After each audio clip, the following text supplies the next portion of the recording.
Those involved in these tests would become more than just human guinea pigs. Indeed, they would become the guinea pigs of the atomic era.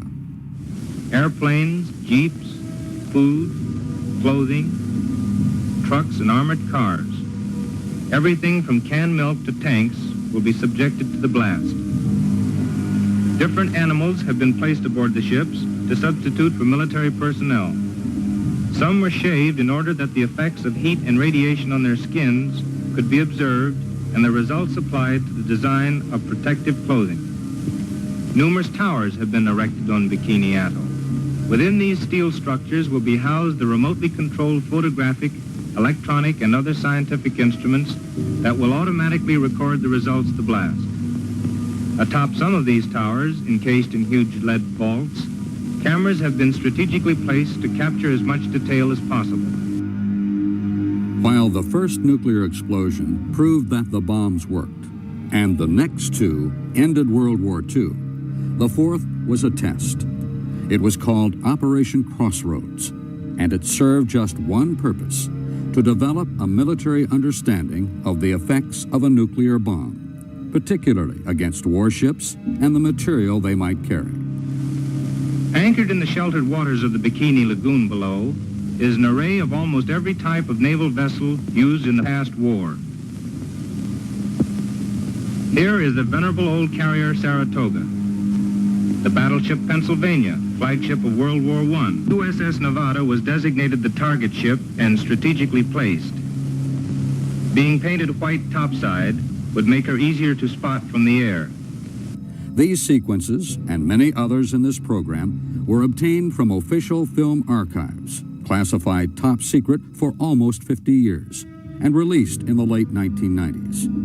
They provide a remarkably candid assessment of nuclear weapons effects.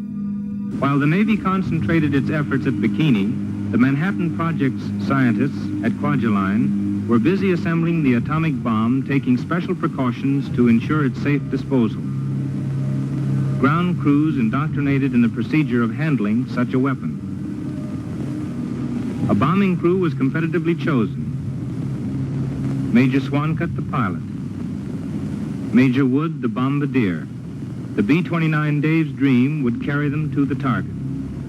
While the bomber is poised on the loading ramp, pilots and crews receive their final orders from an Army Air Force officer. The Operation Crossroads test culminated by dropping a fully operational nuclear bomb directly into the center of the small flotilla of naval ships anchored in the lagoon.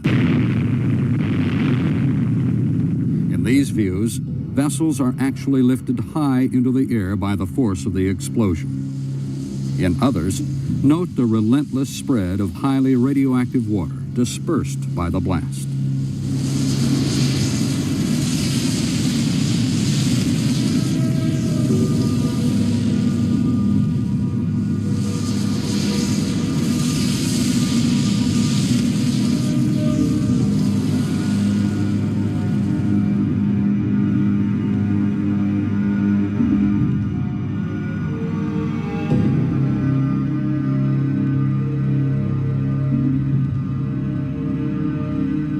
Crossroads was a crossroad in more than name alone. It was the first post-World War II nuclear detonation, and the first of what would become years and years of military personnel being exposed to the effects of nuclear bombs. Military inspection teams are here immediately after the drop, motoring around the targets at ground zero. Although the day is bright and clear, the ships around them are thoroughly contaminated, and yet they examine the hulls for breaches at almost a leisurely pace.